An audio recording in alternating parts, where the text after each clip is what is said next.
Hey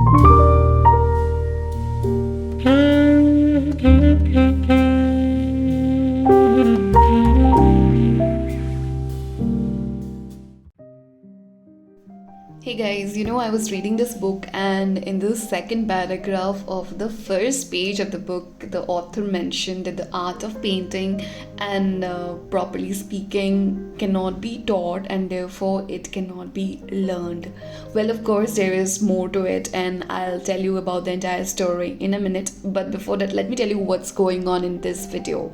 So, for quite some time now, I had this idea that I'll take out one of my paintings from 2020. That was the year when I started painting in watercolors basically, and show you guys this painting and talk about it. Now, I was not much brave about this idea because it would keep me vulnerable. I would feel like insecure about what kind of paintings I used to do earlier. But then when I was thinking again, I thought, let me just go ahead and be done with it. I was also hoping that this would motivate you guys. You would know what to expect. If you continue this journey of watercolors, you would know where you would see yourself like after 2 years or 3 years, 4 years down the line. So yeah, let's get started.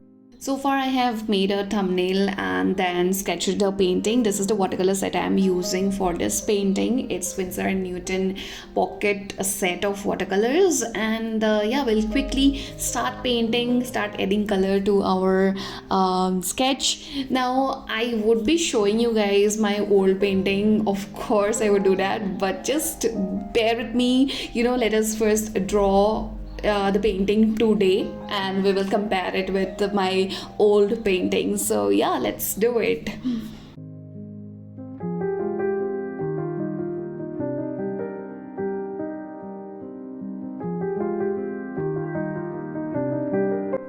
Carlson, in his book Landscape Painting, says, I believe about art as I believe about music or architecture, and that only way to study this is to practice. How true, right? I completely agree and believe in this too. I have read about many artists who have learned art by simply watching others or practicing the same subject again and again, and you know what that is known as. It's called practicing. I have been practicing different ways of painting the sky, the mountain roads, and the green fields for almost past 4 years only. Of course, yes, it's only because I have so much more to learn, but I cannot emphasize enough on the importance of consistency.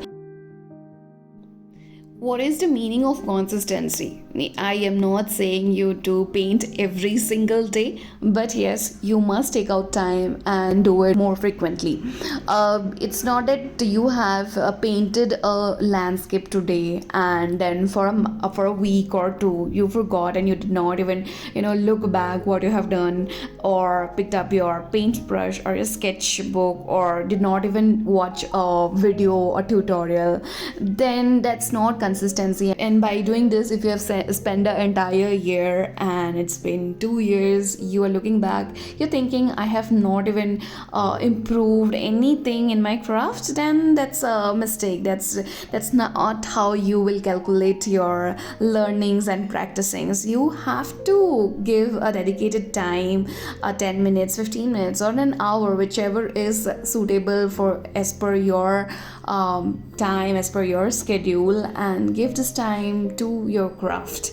And you need not do this on a daily basis, of course, maybe on an alternate days, but yes, you must be in connect with your sketchbook, with your art and paint, and continue practicing.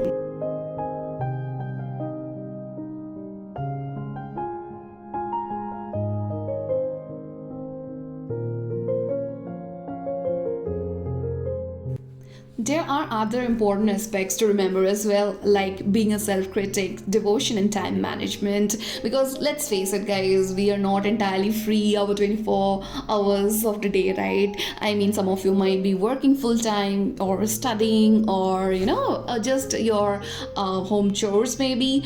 I myself, I'm working full time. I have a full time day job, which is like 9 to 6 here in India. We don't work 9 to 5, but it's 9 to 6, and yes, it extends. The important thing is how you can squeeze in your craft into your daily routine and doing it so efficiently that you can get that craft time every single day.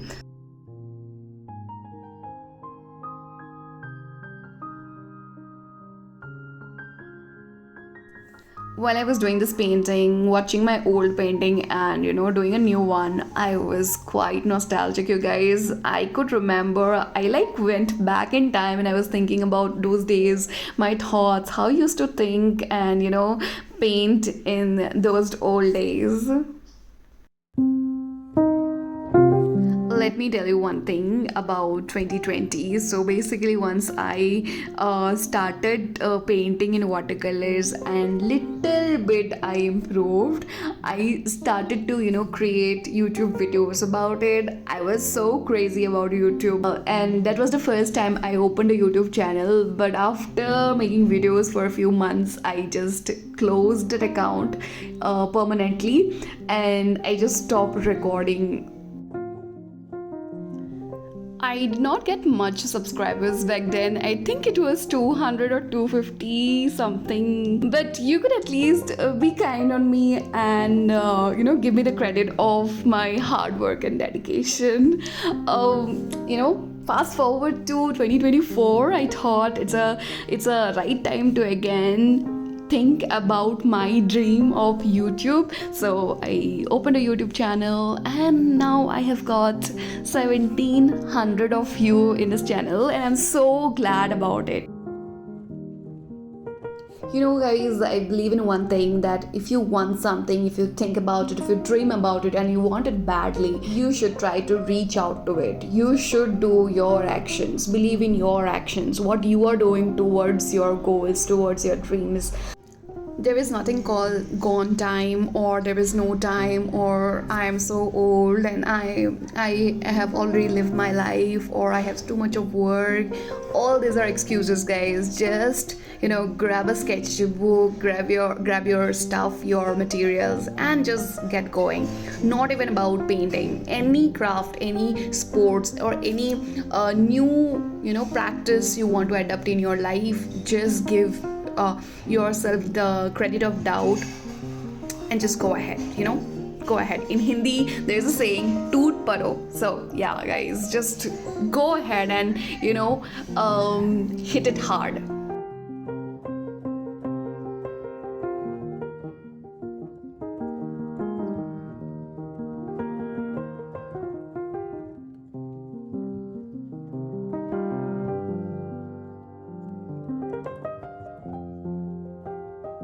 Let me quickly tell about the style of painting I am doing here. This was entirely a wet on wet. There would be some places where I will be doing a wet on dry, but primarily it is a wet on wet painting. So it might not be beginner friendly, but I would just still suggest you to see how I am doing, and later on you can adapt these practices in your art. Yeah.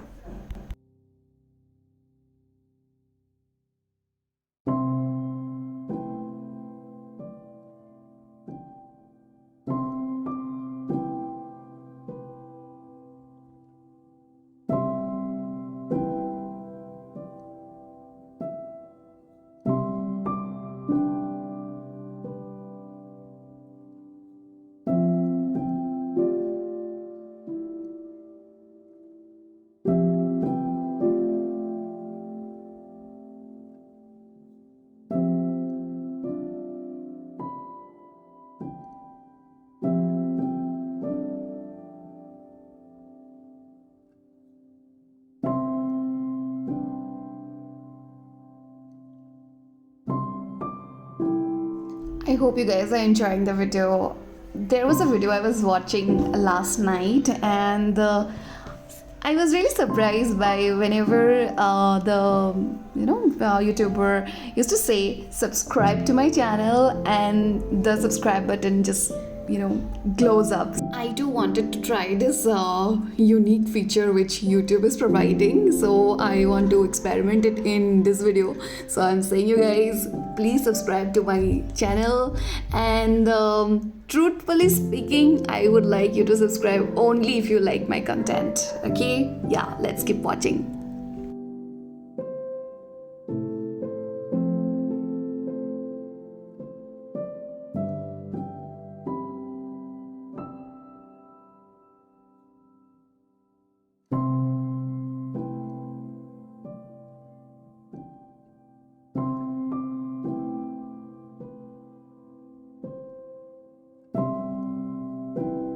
Okay, one quick thing here. I really don't like this bush which I have painted, and I don't want it to paint. If you give me a choice right now for a new fresh painting to draw this kind of a bush near the road, I would not do it.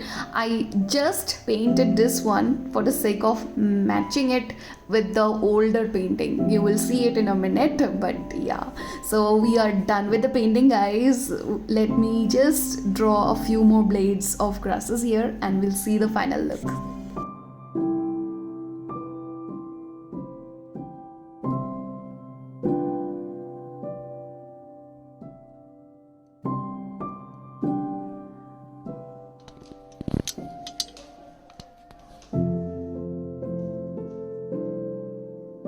Alright, here are the two paintings. The right hand side is the one I have done today, and the left hand side was done in 2020 January. Yes. So here are the two paintings. How do you think it is? Okay, this was the sketchbook I used. It is mentioned acid free and 100% cotton. This is a rough texture paper. But guys, I did not knew anything about paper back then. I have tried and tested and failed in so many paper, you guys, and this was one of them. It says there is no substitute to hard work. Keep painting and keep creating. Yeah, I did that.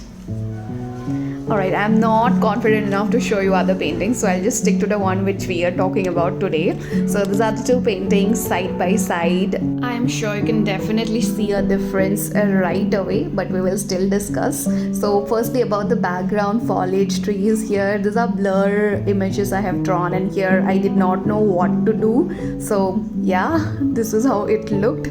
Next is the horizon. I think I have kept the horizon in a good line. I mean, yeah, both are almost same.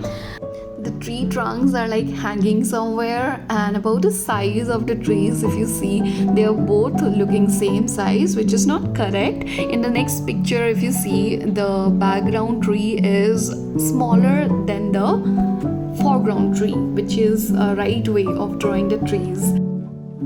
If I look at the ground now, I did not know what to do back then, but right now I know that the area which is near the horizon, I don't want much details there. It must be something light and blurry, and then once we come forward towards the foreground, there must be details, there must be different colors, and yeah, this is how it looks now. Okay, next is the road. So in the first one, you see the roads are like two parallel lines. There is no end, there is no start. But in the second painting, if you see that they are in an angle, so they are meeting somewhere, and the meeting point is the 1 point angle. Coming to the bush in the foreground, I already told you guys, I really don't like it. I mean, if I have a chance, I would completely omit this part.